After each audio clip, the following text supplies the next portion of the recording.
नमस्कार साथियों, प्यारे विद्यार्थियों, स्वागत है आपका आपके अपने YouTube चैनल गांव की पाठशाला में। अपने समरूपता चैप्टर चल रहा है। समरूपता की थेल्स प्रमेय से आगे बढ़ते हुए आज हम आ गए हैं समरूपता के जो नियम हैं कि समरूपता के क्या क्या नियम है। तो आपके जो 10th सिलेबस में 3 नियम हैं, SSS नियम, भुजा कोण भुजा नियम और कोण भुजा कोण नियम। तो देखिए, जो SSS नियम यानी कि भुजा भुजा भुजा नियम क्या होता है, आपको आसानी से पढ़ना है, धीरे धीरे, कोई परेशानी नहीं है, आराम से समझते हुए आगे बढ़ना है, कोई जल्दबाजी नहीं है। अपने शुरुआती दौर में ही अपने बहुत से चैप्टर्स कंप्लीट कर लिए हैं और आपके भी निश्चित रूप से वो कंप्लीट हो गए होंगे अगर आप निरंतर वीडियो को देख रहे हैं, नोट्स बना रहे हैं। तो देखिए, भुजा भुजा भुजा नियम क्या होता है कि अगर कोई दो त्रिभुज है, सबसे पहले एक विद्यार्थियों का ये डाउट रहता है, वो आपको मैं शुरू में बता दूं क्योंकि आप पूछते तो कुछ हो ही नहीं, सब मेरे को ही बताना पड़ता है। तो देखिए, एक जो ये साइन रहता है, ये साइन और ये साइन, दो साइन रहते हैं अपने पास, एक तो ये वाला चिन्ह और ये वाला चिन्ह। तो आपको बता दूं कि जो ये वाला चिन्ह रहता है, ये रहता है सर्वांग समता का और ये वाला चिन्ह रहता है समरूपता का। तो इस पर आप बिल्कुल भी, अगर आपके मन में कोई भी डाउट हो तो ये क्लियर कर लें कि अगर बराबर के ऊपर ये बना हुआ है तो ये तो रहेगा सर्वांग समता का, और केवल ये साइन ही बना हुआ है तो ये साइन रहता है किसका, समरूपता का। ठीक है, तो आगे बढ़ते हैं। पहला नियम है अपना भुजा भुजा भुजा नियम। अब भुजा भुजा नियम क्या है, मैंने तीनों नियम आपके सामने बोर्ड पर अच्छी तरह से लिख दिए हैं, एक एक करते हुए समझते हैं अपन कि भुजा भुजा भुजा नियम क्या होता है। एक दो त्रिभुज दिए गए हैं, एक त्रिभुज ABC और त्रिभुज PQR कब समरूप होंगे, त्रिभुज ABC त्रिभुज PQR के कब समरूप त्रिभुज होगा। तो उसके लिए क्या जरूरी है कि अगर AB भुजा PQ भुजा के बराबर है, AC भुजा PR भुजा के बराबर है और BC भुजा QR भुजा के, यानी कि तीनों भुजाएं अलग अलग तीनों भुजाओं के बराबर हो, तो हम कह सकते हैं कि त्रिभुज ABC किसके बराबर होगा, त्रिभुज PQR के। यानी कि त्रिभुज के भुजा भुजा भुजा नियम से दो त्रिभुज आपस में क्या होते हैं, समरूप होते हैं। दूसरा नियम है अपने पास भुजा कोण भुजा। भुजा कोण भुजा नियम क्या है, जैसे भुजा भुजा भुजा नियम में दो त्रिभुजों में अगर तीनों भुजाएं परस्पर बराबर हैं, उनका अनुपात समान है, तो हम भुजा भुजा नियम से उन तीनों त्रिभुजों को क्या कह सकते हैं कि वो दोनों त्रिभुज क्या हैं, समरूप हैं। उसी प्रकार अगर दो त्रिभुजों में दो भुजाएं और एक कोण परस्पर बराबर हो, तो हम भुजा कोण भुजा नियम से उन दोनों त्रिभुजों को समरूप त्रिभुज सिद्ध कर सकते हैं। देखिए, उदाहरण के तौर पर दो त्रिभुज लिए हैं अपन ने, A, B और C, दूसरा त्रिभुज लिया है PQR। यदि त्रिभुज ABC की भुजा AB त्रिभुज PQR की भुजा PQR के बराबर है, कोण A कोण P के बराबर है और आधार भुजा अगर जो AC भुजा है वो अगर PR भुजा के बराबर है, तो हम कह सकते हैं कि त्रिभुज ABC त्रिभुज PQR के समरूप त्रिभुज होगा। इसी प्रकार तीसरा नियम है AAA नियम, कि कोण कोण कोण नियम। कोण कोण नियम क्या है कि अगर दो त्रिभुज, वही त्रिभुज ABC और दूसरा त्रिभुज उदाहरण के रूप में ले लिया अपन ने PQR, उनका नामकरण कर दिया, तो अगर कोण A कोण P के बराबर है, कोण B कोण Q के बराबर है और कोण C कोण R के बराबर है, तो हम कह सकते हैं कि त्रिभुज ABC त्रिभुज PQR के बराबर रहेगा। यहाँ पर आपको ये बात भी ध्यान रखनी है, जैसे भुजा कोण भुजा नियम है, तो जो ये कोण है वो हमेशा जो दो भुजाएं बराबर है उनके मध्य होना चाहिए, और जो कोण कोण नियम है इसे आप अलग नाम से भी पुकार सकते हो या कह सकते हो कि जो कोण कोण कोण नियम है उसे आप कोण कोण नियम भी कह सकते हो। कोण कोण क्यों, क्योंकि अगर त्रिभुज के दो कोण परस्पर बराबर होंगे तो तीसरा कोण अपने आप ही क्या हो जाएगा, बराबर। इसे एक उदाहरण की सहायता से देखिए कि जैसे दो त्रिभुज है अपने पास, एक त्रिभुज ये A B और C, दूसरा त्रिभुज है अपने पास P Q और R। ठीक है, दो त्रिभुज दिए हुए हैं अपने पास, अगर कोण A का मान 50 डिग्री, कोण B का मान 70 डिग्री और कोण P का मान भी कितना है, 50 डिग्री और कोण Q का मान कितना है, 70 डिग्री, यानी कि ये नियम कोण कोण कोण नियम, यानी कि अगर कोण ए बराबर है कोण पी के, कोण पी बराबर है कोण, तो हम तो कह रहे हैं कि कोण कोण कोण नियम को, जो ये नियम रहता है इसे हम कोण कोण नियम भी कह सकते हैं। कैसे कह सकते हैं कि अगर कोण ए का मान कोण पी के बराबर है, कोण बी का मान कोण क्यू के बराबर है, तो आप देखोगे अगर त्रिभुज के दो कोण परस्पर बराबर हैं, दो त्रिभुजों में दो कोण अगर परस्पर बराबर हैं, तो हम कह सकते हैं जो तीसरा कोण होगा वो अपने आप ही बराबर होगा। कैसे? देखिए, आप जैसे कोण ए और कोण बी को जोड़ोगे तो कितना हो गया, 50 डिग्री और 70 डिग्री कितना हो गया, 120 डिग्री। हम जानते हैं त्रिभुज के तीनों कोणों का योग कितना होता है, 180। तो 180 में से 120 बाकी जाते हैं, सी कितना हो गया, 60 डिग्री का आ गया। कोण सी कितना आ गया, 60 डिग्री का। इसी प्रकार यहाँ देखिए ये कोण पी कितना है, 50 डिग्री, कोण क्यू कितना है, 70 डिग्री, तो कोण आर कितना हो जाएगा, 70 और 50 120 डिग्री। 180 में से 120 डिग्री जाते कितना हो गया, 60 डिग्री। तो हम कह सकते हैं जो ये नियम है, अगर आपको केवल ये लिखा हुआ आ जाए कि कोण कोण नियम, तो आप ये मत सोचना कि ये तो मिस प्रिंट हुई है। इसे जो ये नियम है कोण कोण कोण नियम, इसे हम कोण कोण नियम भी कह सकते हैं। अब हमने जो ये तीनों नियम पढ़े समरूपता के, भुजा भुजा नियम, भुजा नियम और कोण कोण भुज कोण नियम, तो इसका उपयोग क्या है समरूपता में, हम क्या करेंगे तो इससे संबंधित क्वेश्चन देखेंगे। इसमें आपको ये याद रखना है कि अगर दो त्रिभुजों की भुजाएं बराबर हैं तो वो कौन से नियम से होंगे, भुजा भुजा भुजा नियम से समरूपता दर्शाएंगे। अगर दो त्रिभुजों की दो भुजाएं व एक कोण समान है तो वो भुजा कोण भुजा नियम से समरूपता दर्शाएंगे। अगर दो त्रिभुजों के तीनों कोण बराबर हैं तो वो कोण कोण कोण नियम से आपस में समरूपता दर्शाएंगे। अब इससे संबंधित जो महत्वपूर्ण क्वेश्चन है, सबसे पहले हम उदाहरण की सहायता से समझेंगे कि उदाहरण से बढ़ते हुए फिर हम प्रश्नावली की तरफ चलेंगे। तो आप इनको नोट कर लें, आसानी से समझ में आ गया होगा ये आपको कि त्रिभुज की समरूपता के क्या नियम हैं। वो साइन बता ही दिया मैंने कि सर्वांग क्षमता का क्या चिन्ह होता है और समरूपता का क्या चिन्ह होता है। बहुत सी बार विद्यार्थी जब समरूपता और सर्वांग क्षमता को सिद्ध करते हैं तो जो समरूपता वाला साइन है तो इसमें ही तो सर्वांग क्षमता का भी लगा देते हैं और इसमें ही क्या कर देते हैं, समरूपता का भी इसे ही मान लेते हैं।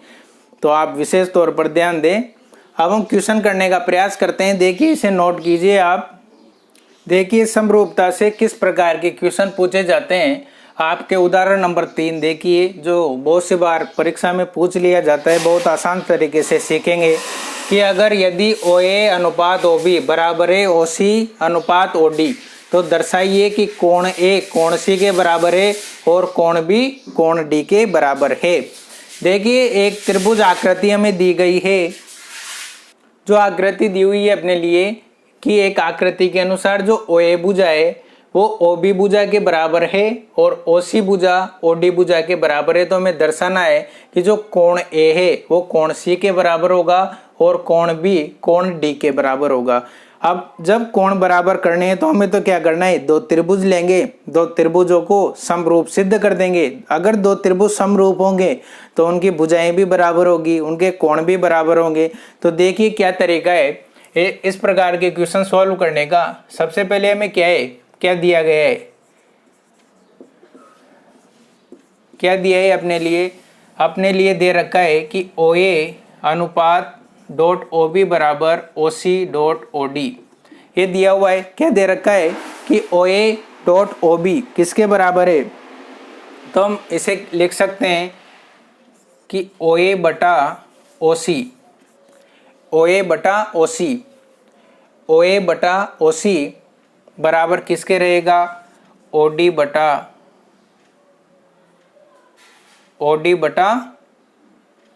ये इधर चल जाएगा OB, तो ये हो जाएगा OD बटा OB। क्या रहेगा ये, OA बटा OC किसके बराबर रहेगा, OB बटा OD के। ठीक है, ये इसको हम समीकरण क्या दे देंगे, समीकरण नंबर 1। हमें सिद्ध क्या करना है, हमें सिद्ध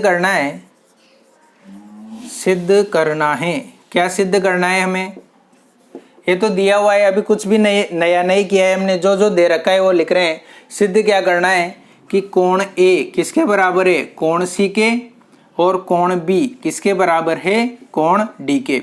तो जो ये सिद्ध करने के लिए हमें क्या है, दो त्रिभुज लेंगे। और कौन कौन से त्रिभुज लेंगे, तो हम देख सकते हैं त्रिभुज की सहायता से किस प्रकार से सॉल्व करेंगे।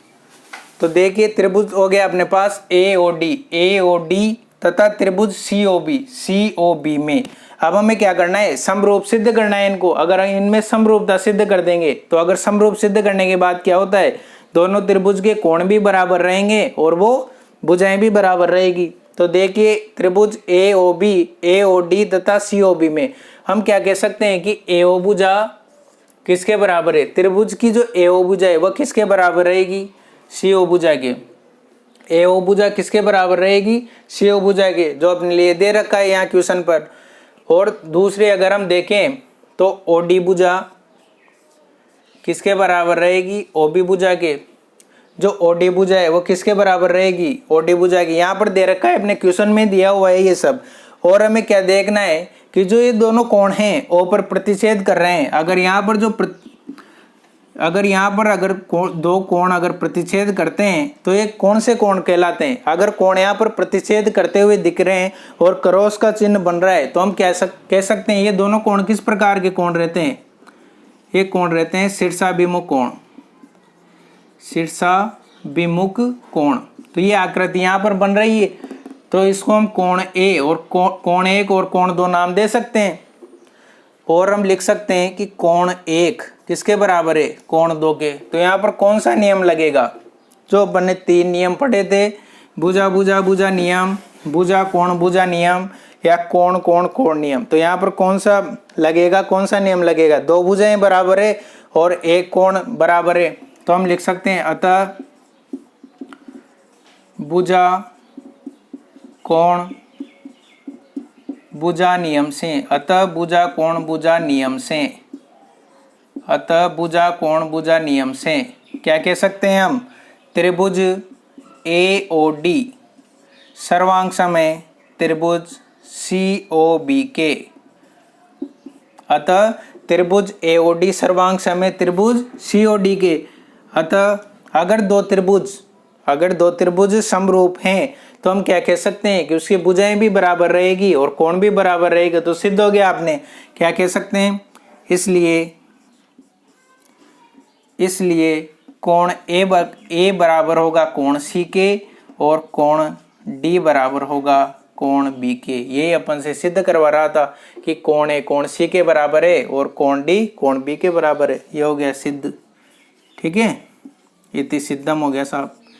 तो इस प्रकार से छोटे छोटे क्वेश्चन है, बस अपन को 2 त्रिभुज लेने हैं। तो त्रिभुजों को जैसे पहले हम क्वेश्चन कर रहे थे थेल्स प्रमेय में, तो उसमें भी 2 त्रिभुज ले रहे थे समान आधार के और थेल्स अनुपात के आधार पर थेल्स प्रमेय के अनुप्रयोग से उनको सॉल्व कर रहे थे। अब जो अपने पास जो समरूपता के नेक्स्ट चैप्टर आया है, इसमें क्या करना है, 2 त्रिभुज लेने और दोनों त्रिभुजों को समरूप सिद्ध करना है। तो देखिए नेक्स्ट क्वेश्चन है अपने पास कि QA तथा PB एक दी गई आकृति है जिसमें QA तथा PB, जो QA और PB AB भुजा पर लंब है। यहाँ पर AB की लंबाई, जो AB पूरी भुजा है इसकी लंबाई दे रखी है 16 सेंटीमीटर।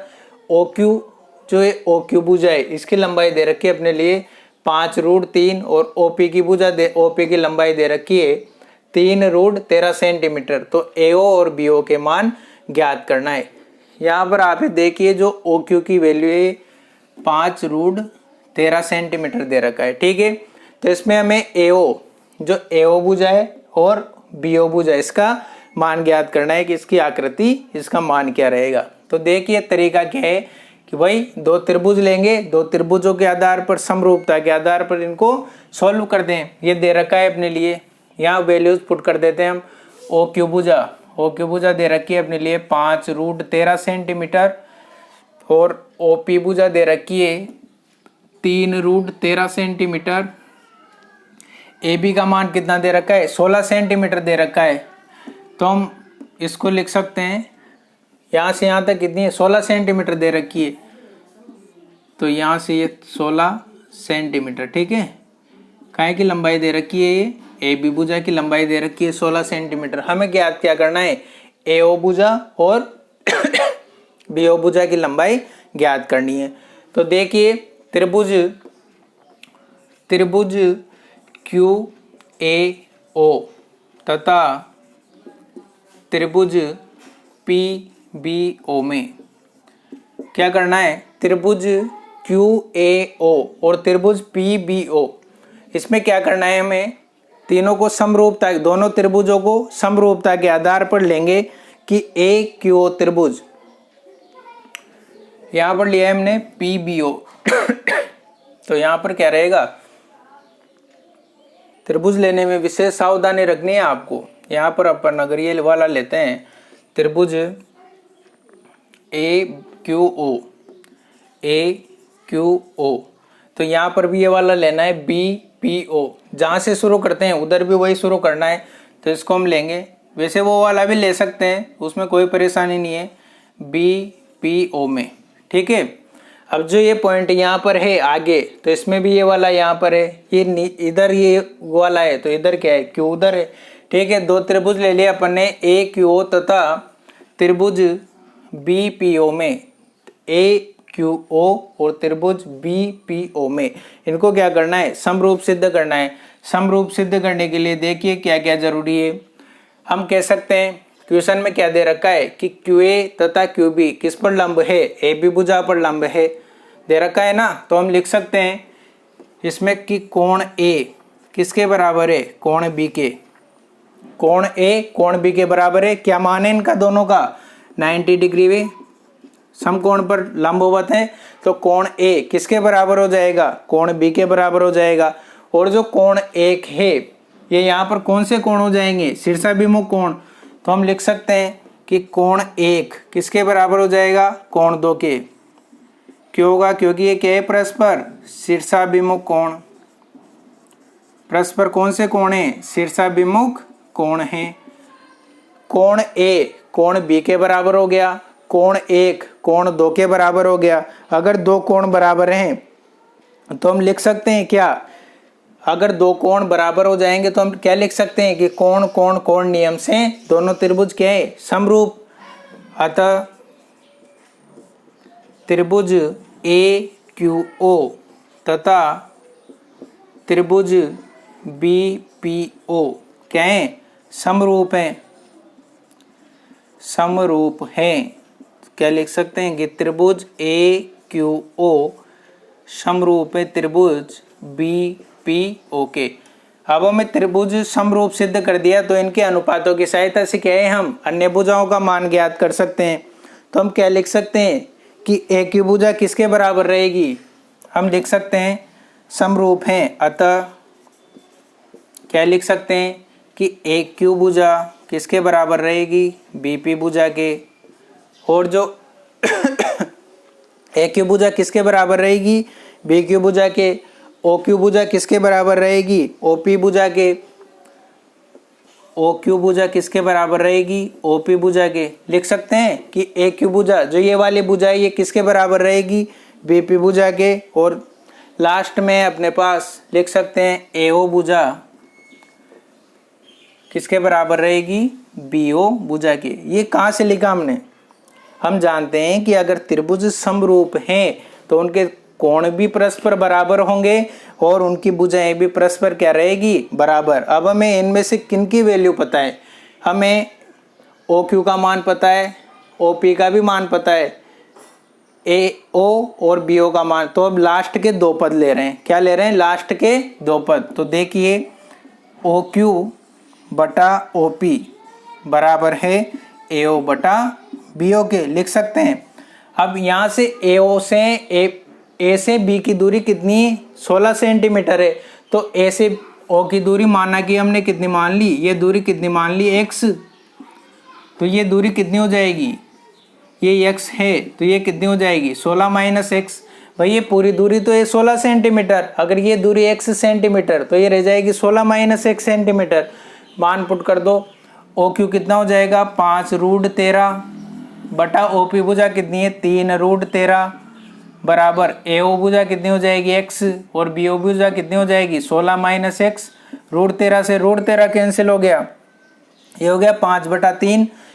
क्रॉस गुणा कर दो तो 16 × 5 = 80 माइनस 5x बराबर 3x, तो x का मान कितना प्राप्त हो गया अपने पास, ये उधर जाते हो गया 8x बराबर कितना 80, तो x बराबर कितना प्राप्त हो गया 10।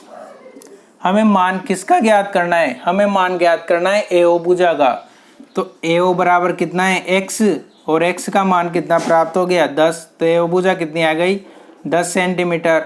फिर ज्ञात करना है हमें BO भुजा का, तो BO भुजा का मान कितना है 16 माइनस x, तो x का मान कितना है 10, तो 16 माइनस 10 बराबर 6 सेंटीमीटर। तो हमें AO का मान कितना प्राप्त हो गया 10 सेंटीमीटर, और BO भुजा का मान क्या प्राप्त हो गया 6 सेंटीमीटर। दोनों भुजाओं के मान ज्ञात करने थे, दोनों भुजाओं के मान प्राप्त हो गए। तो इस प्रकार के क्वेश्चन समरूपता से संबंधित आते हैं। अब जो नेक्स्ट क्लास है उसमें हम प्रश्नावली 11.3 के जो क्वेश्चन दिए हुए हैं उसमें आपको ये देखना है, आप किताब में देखना, जो शुरू से नंबर 1 से नंबर 9 तक के क्वेश्चन है उनको सोल्व करने का प्रयास करना। वो बहुत आसान क्वेश्चन है, उसमें आपसे केवल समरूपता की बेसिक जानकारी पूछी गई है।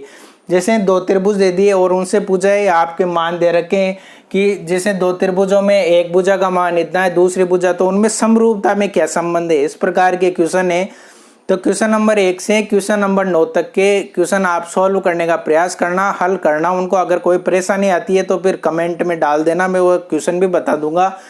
और जो नेक्स्ट जो वीडियो आ रही है उस नेक्स्ट वीडियो में हम क्वेश्चन नंबर 10 से आगे के क्वेश्चन करेंगे 11.3 का।